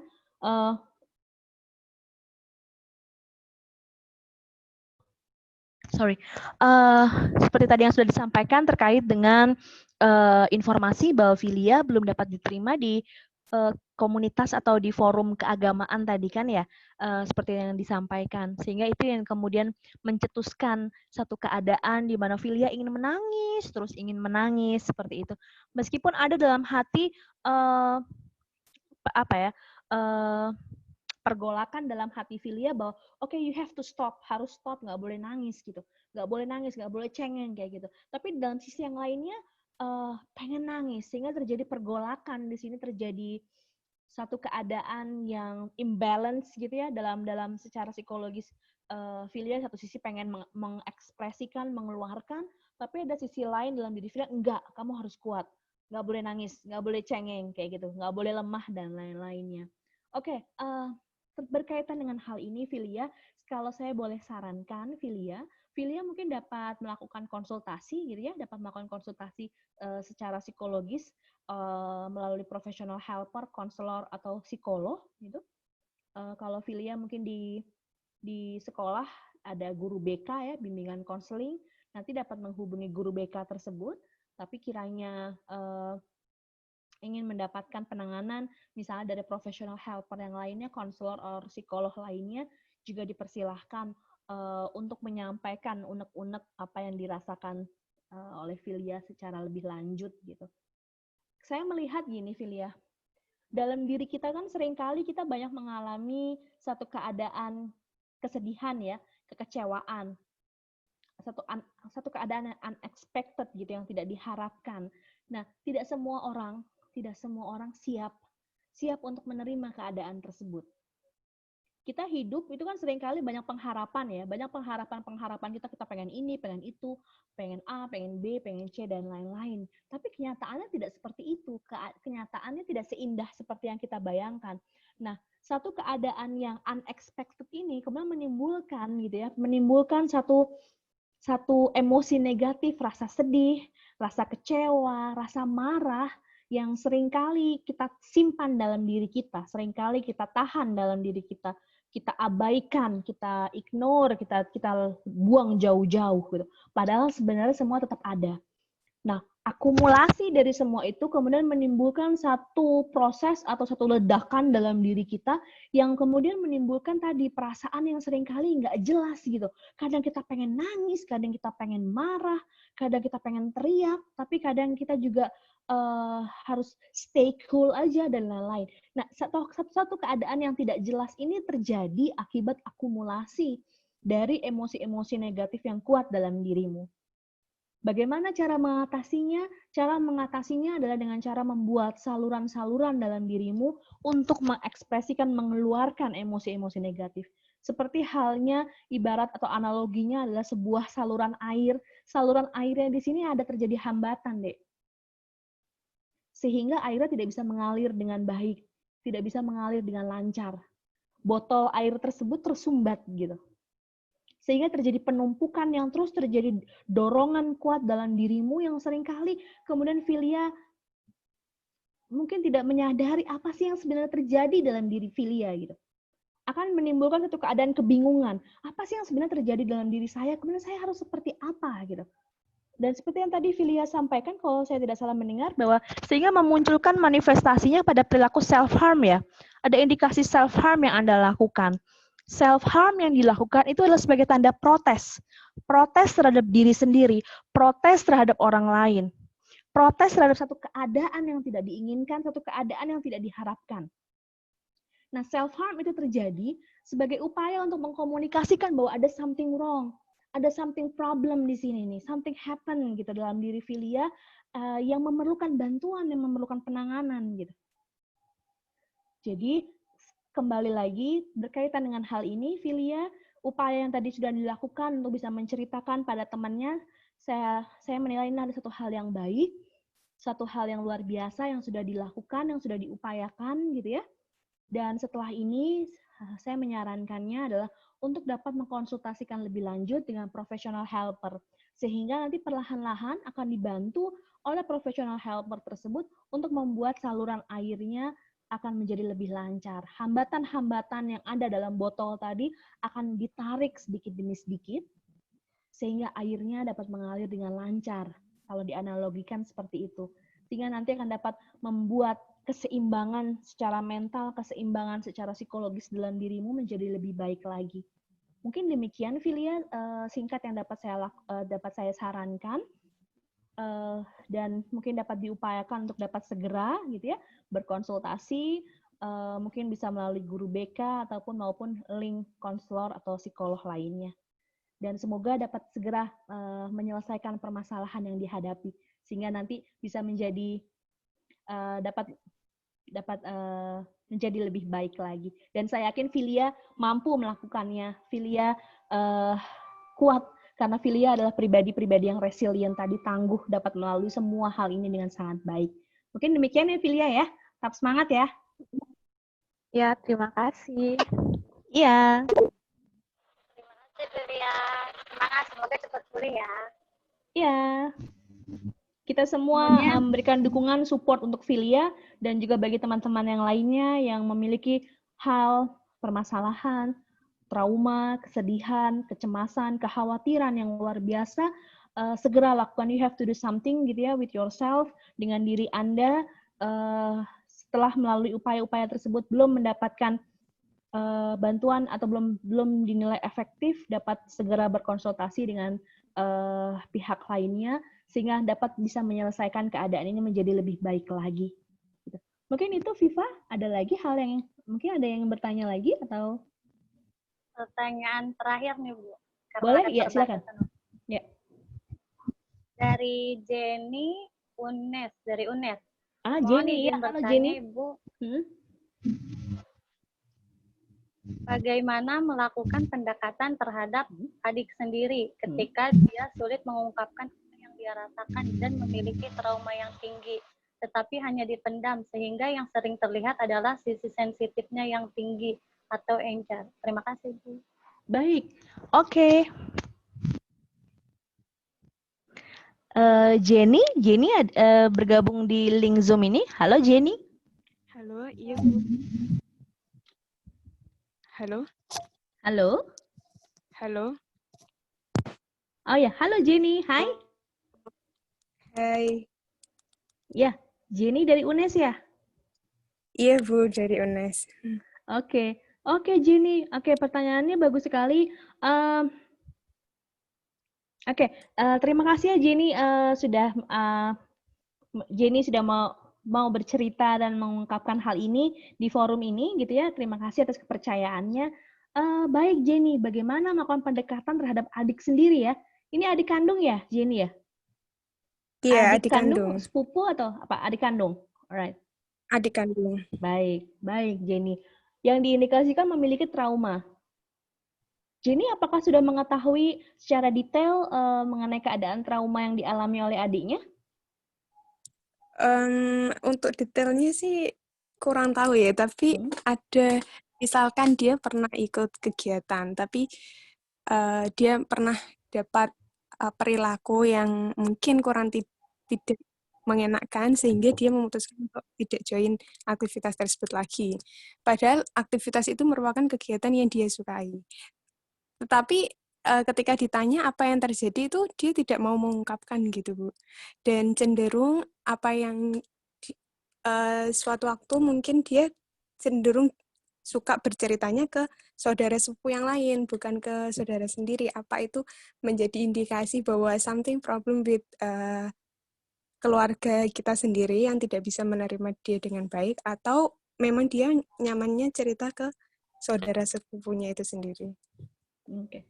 Oke, baik. Jenny, kalau saya boleh tahu adiknya usia berapa? Usia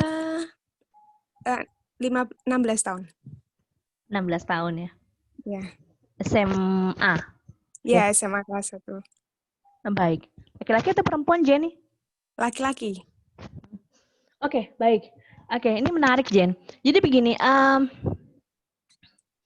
again ya, kalau kita berbicara mengenai satu keadaan yang terjadi dalam diri kita, terkadang memerlukan satu proses kenyamanan ya. Kita perlu satu proses rasa nyaman, rasa percaya gitu ya terhadap seseorang untuk dapat menceritakan apa yang kita rasakan, apa yang terjadi dalam diri kita.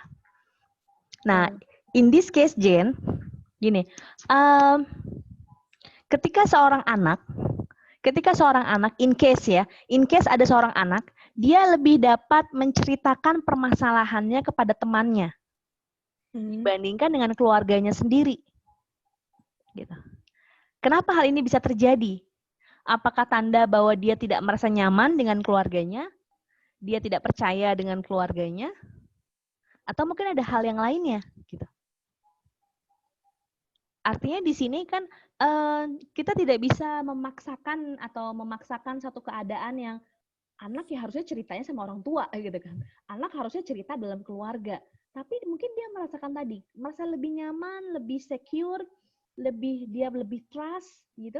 Dan dia ada mungkin kekhawatiran, ada rasa takut kalau bercerita kepada keluarga, atau mungkin ada pertimbangan-pertimbangan lain, misalnya tidak ingin menjadikan beban pemikiran bagi anggota keluarganya, bisa juga seperti itu, Jen. Sehingga dia dapat merasakan nyaman ketika bercerita dengan adik sepupunya, dengan temannya, gitu. Kalau saya melihat dari yang Jenny sampaikan, di sini hal positif atau hal baik yang saya lihat adalah adik Jenny di sini dapat menceritakan hal tersebut. Itu satu poin luar biasa, Jen. Itu sudah hal biasa, sudah hal luar biasa. Kenapa? Karena setidaknya dia dapat mengekspresikan apa yang terjadi dalam dirinya. Banyak klien yang menceritakan banyak klien yang kemudian mereka tidak sanggup menceritakan apa yang terjadi dalam dirinya, sehingga semakin menambah kompleksitas permasalahan yang terjadi gitu. Dia tidak tahu harus berbicara mulai dari mana, seperti apa, pada siapa, sehingga lebih baik dipendam sendiri. Lebih baik ditelan sendiri. Justru ini yang semakin berbahaya. saya melihat di sini hal positif adalah ketika dia dapat berbicara. Berbicara even kepada adik sepupunya atau mungkin kepada temannya. Jadi ada teman dia untuk menceritakan. Terutama untuk laki-laki ya Jen ya. Kalau laki-laki lebih tidak mudah untuk menceritakan permasalahannya dibandingkan perempuan. Kalau kita kan sedikit aja tahu nggak sih gitu kan. Kayak selalu aku pengen cari teman. Harus cari teman, harus cari orang untuk cerita gitu kan. Perempuan lebih ekspresif untuk itu. Tapi kalau laki-laki biasanya lebih stay cool. Karena konstruk dari sosial kita, konstruk bentukannya selama ini kan kayak gitu kan, harus cool kas gitu kan, harus yang strong, nggak boleh cerita-cerita, nggak boleh nangis gitu. Loh, laki-laki kok nggak boleh nangis ya boleh no gitu. Artinya kan laki-laki perempuan kan sama, we are only human being, right? So kita juga punya hak untuk kita mengekspresikan, bahkan mau nangis ya nggak apa-apa gitu. Itu yang saya lihat hal positif. Itu yang pertama ya Jen ya, based on your case ya. Itu yang pertama. Yang kedua adalah kalau melihat dari sisi trauma, ini menarik kata-kata traumatic event. Gini Jen, kita perlu mengeksplor lebih jauh kalau dia dekat dengan adik sepupu, mungkin keluarga, orang tua, Jenny dapat melalui adik sepupu dapat berkomunikasi kepada adik sepupu tersebut untuk dapat menstimulasi agar adiknya Jenny dapat menceritakan apa yang sebenarnya terjadi sih, traumatic event itu seperti apa, peristiwa trauma seperti apa yang dirasakan, yang terjadi, sehingga kita dapat mengetahui permasalahan tersebut secara lebih clear gitu Jen. Nanti dapat berkomunikasi melalui adik sepupu tersebut gitu. Jadi kita dapat berkomunikasinya melalui beliaunya. Kemudian yang ketiga, hal yang dapat dilakukan lainnya adalah dari pihak keluarga inti, orang tua, Jenny gitu ya, dapat mulai gitu. Artinya merangkul, tanda kutip merangkul tadi untuk bisa dapat mulai pendekatan. Mungkin sehingga adiknya dapat merasakan sedikit demi sedikit dapat merasa nyaman juga dengan keluarga inti, menceritakan tentang apa yang terjadi. Nah, betul sekali Jen. Terlihat kan di sini kan ada sisi rasa marah ya dengan tingkat sensitivitas yang tinggi dalam dirinya kan Jen ya. Jadi kayak sedikit aja hal-hal itu jadi marah gitu ya Jen ya, atau tersinggung gitu ya. Iya. Jadi mudah tersinggung gitu orangnya. Ya kita hanya joke atau bercanda gitu. Hal ini terjadi karena ada banyaknya emosi negatif dalam dirinya, Jen. Rasa kecewa, rasa marah yang disimpan dalam dirinya. Sehingga bagi kita itu mungkin hal kecil, hal sepele, remeh-temeh gitu kan. Bercanda, joke, kidding gitu kan. Nggak serius, tapi bagi dia itu dianggapnya serius banget gitu.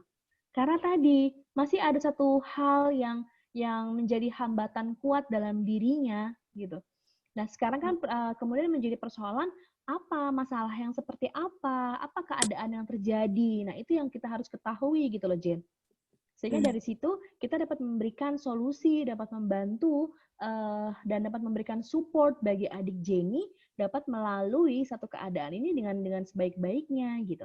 Jadi saran saya kalau dia dekatnya dengan adik sepupunya tidak apa-apa, go ahead untuk itu. Nah, pihak keluarga inti juga dapat mulai melakukan pendekatan gitu, mulai memberikan support gitu ya, dapat memberikan terus support kepada adik sehingga perlahan-lahan nanti adik dapat juga mendekat pada keluarga inti dan menceritakan apa yang terjadi. Dari situ kita bisa tahu segmentasi permasalahannya seperti apa gitu loh Jen. Sehingga kita dapat memberikan solusi terhadap permasalahan yang terjadi. Kemudian berikutnya adalah cara untuk mengatasi hal ini juga adalah dengan cara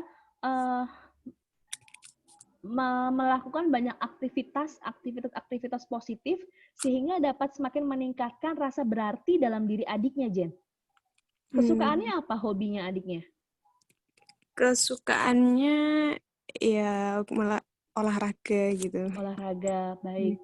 Nah, coba berikan apresiasi positif terhadap kegiatan-kegiatan yang sudah dilakukannya selama ini.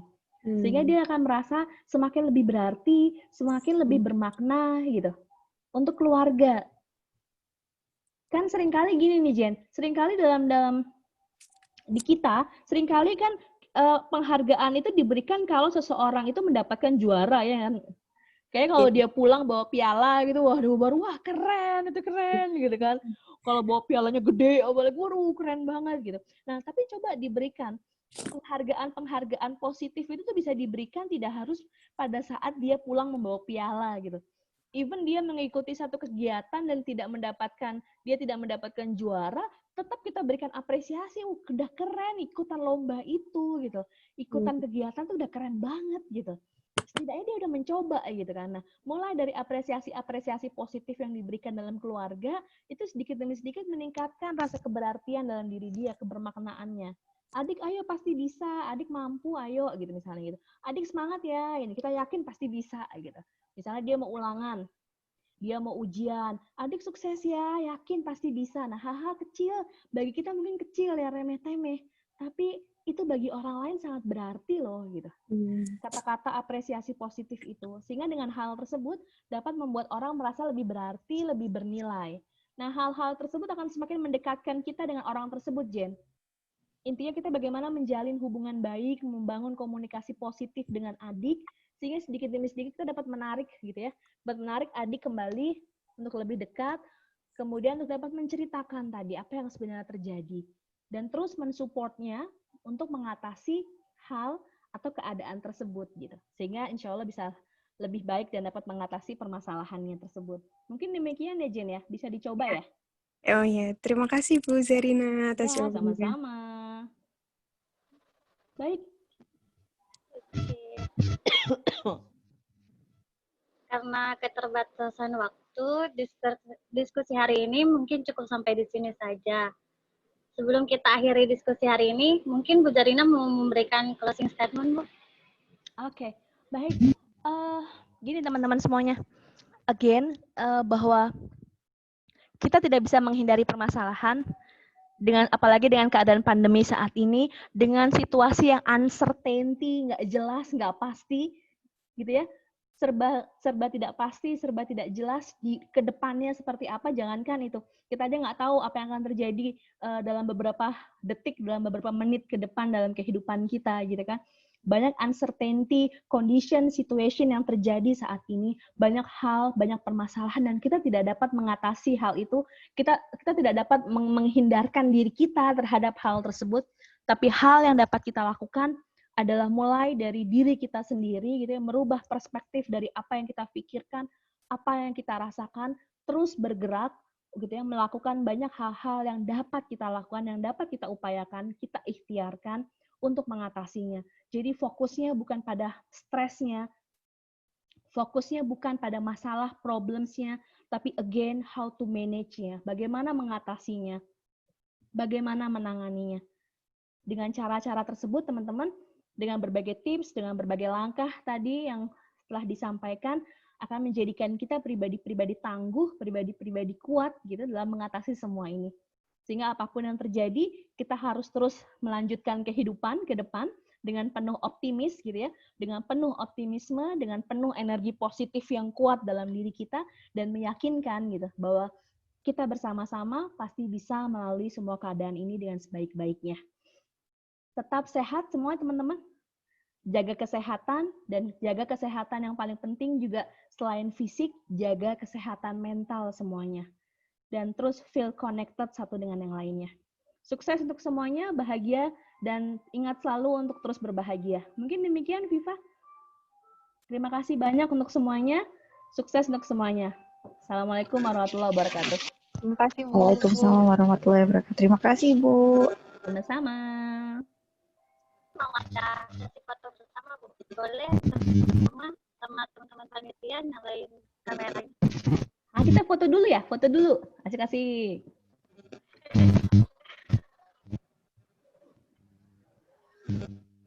Ya udah. Ayo kita foto dulu, foto dulu. Oke. Ya, saya izin ambil alih Viva dan Bu Zarina sebagai penyelenggara. Ya, siap. Ya. Boleh teman-teman dinyalakan kameranya ya, bagi yang bisa. Oke. Ada 2 slide, jadi 2 kali. Sebentar. Oke.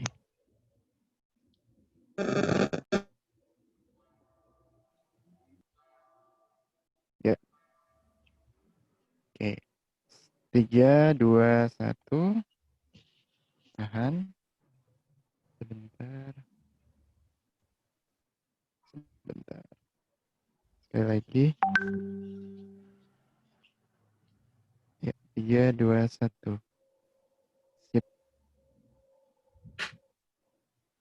Ya, terima kasih teman-teman atas partisipasinya. Terima kasih Bu Zarina sudah menyisihkan waktu untuk berbagi bersama kami. Mudah-mudahan teman-teman bermanfaat materinya.